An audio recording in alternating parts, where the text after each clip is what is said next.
ladies and gentlemen. My name is Dylan, and welcome to Dylan the Truth Podcast. If you guys are new to this channel, I'd like for you guys to subscribe to this channel and also hit that like button. Deeply appreciate it.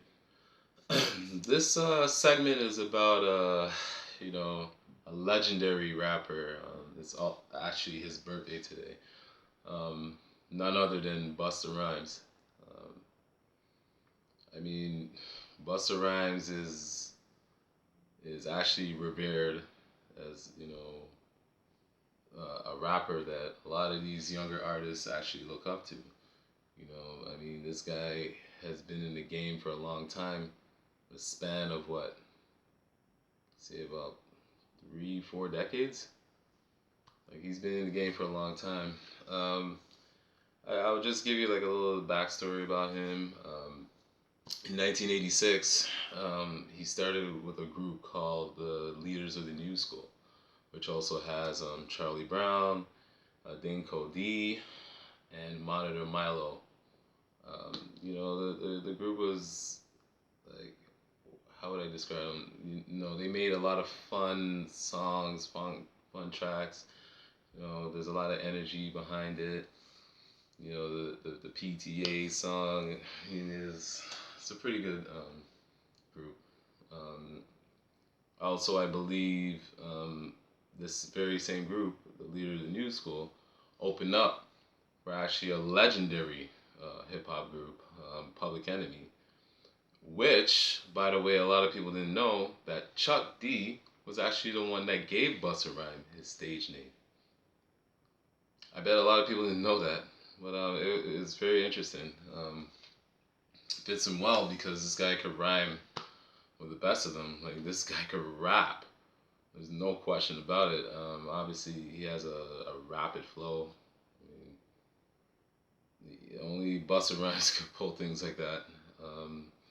But also, I believe what to me, and I believe everybody would see this as well. Even though they kind of saw it like in the group, like before he got onto that track, the Tribe Called Quest track called Scenario. Obviously, he hands on had the best verse on there.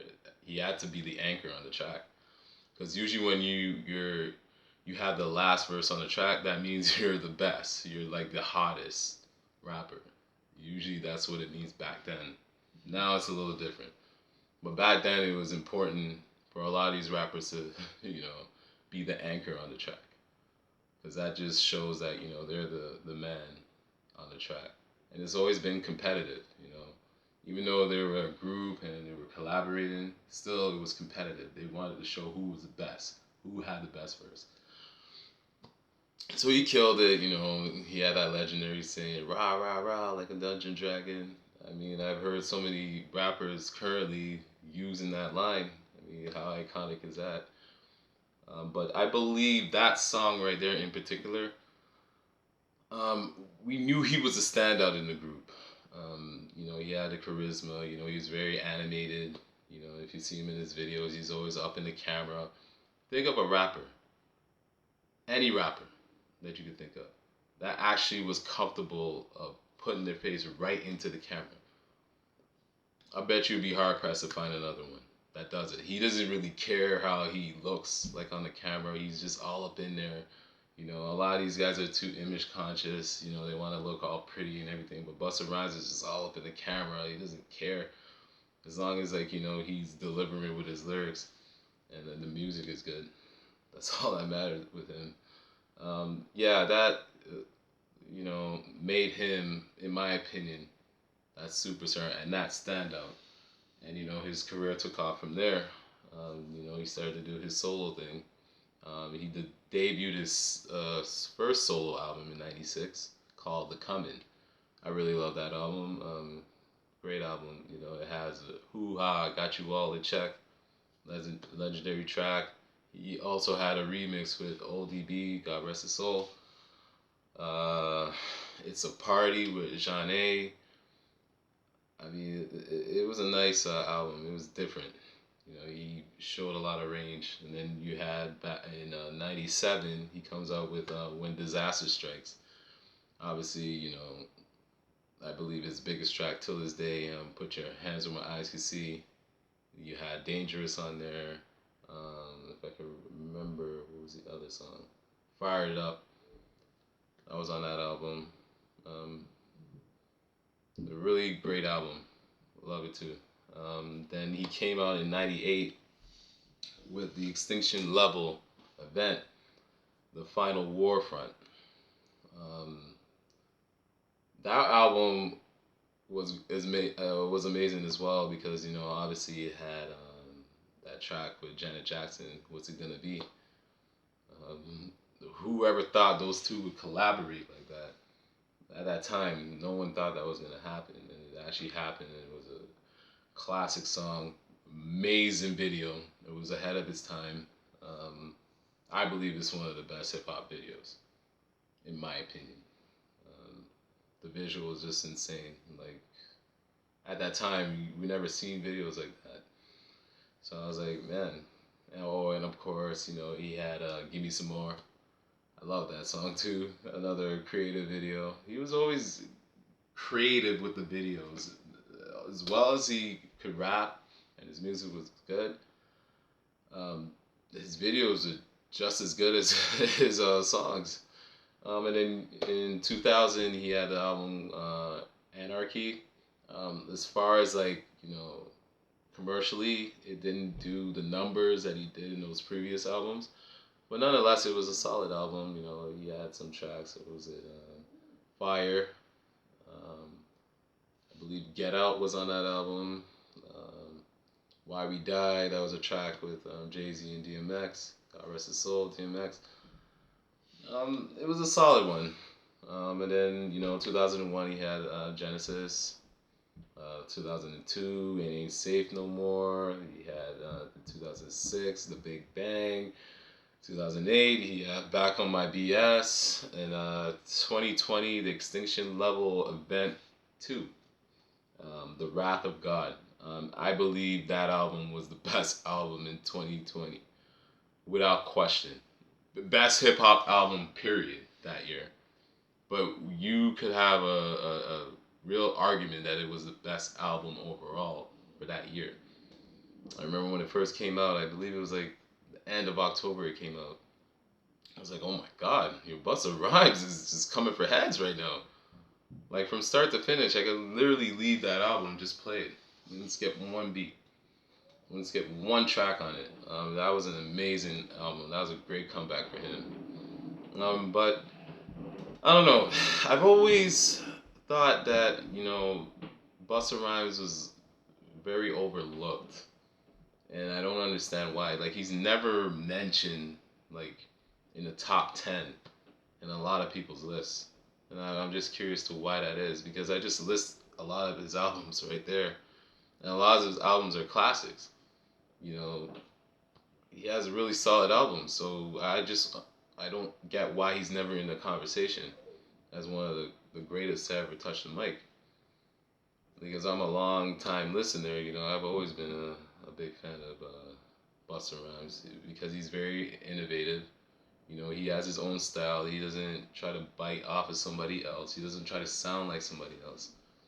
He's original. He's definitely a one of one. You're never gonna get another Busta Rhymes. Like you can emulate, never duplicate. And Busta Rhymes is definitely one of one. I mean, I just don't understand it. Like he gets on the tracks and this guy usually kills it. Not once you mentioned him in the top 10. It's crazy to me. I don't understand that, but I don't know. Where do you guys rank Busta Rhymes? I mean, if you guys were to say he's in the top 10, I can't argue with that. I mean, he's one of my favorites. I don't have him in my top 10, but he's definitely a great rapper, no question. If you were to tell me he's in the top 10, hey, I can't be mad at that. Certain other rappers that you mentioned that you say, such and such is in the top 10, I have to question that. Because a lot of people like to base it off of popularity and their lifestyle instead of the music itself. And I feel like that's where a lot of people like to do nowadays. They like to base it on the person's lifestyle to rank them in the top 10. So it has nothing to do with the music. It's more of what they're doing business wise and their popularity and things of that nature. That has nothing to do with it.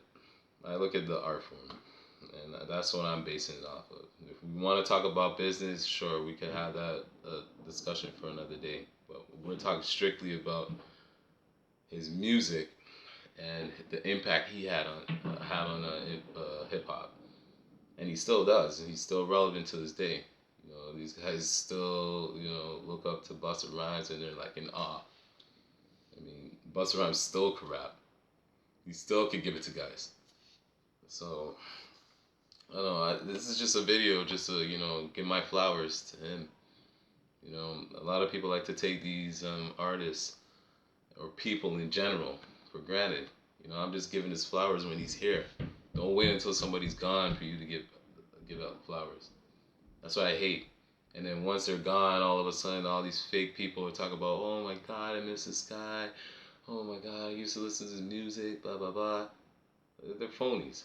Like, they wait until somebody's gone for them to say all that stuff. And then if they see something on social media where everyone's posting RIP to such and such, all of a sudden they jump on the gravy train and do the same thing. Why didn't you appreciate them when they were here? That would be my question. That just goes to show you that, we live in a cold world where people have to literally die for them to get their flower. I'm giving their flowers right now because I'm such a huge fan of hip hop and music in a whole. I'm always going to give my flowers to those pioneers. Always. No matter how, like, I know it's ahead of my time, I don't care. I usually go back and listen to all those type of music. So I'm well versed in it. So, I mean, I always appreciate great music and great talent.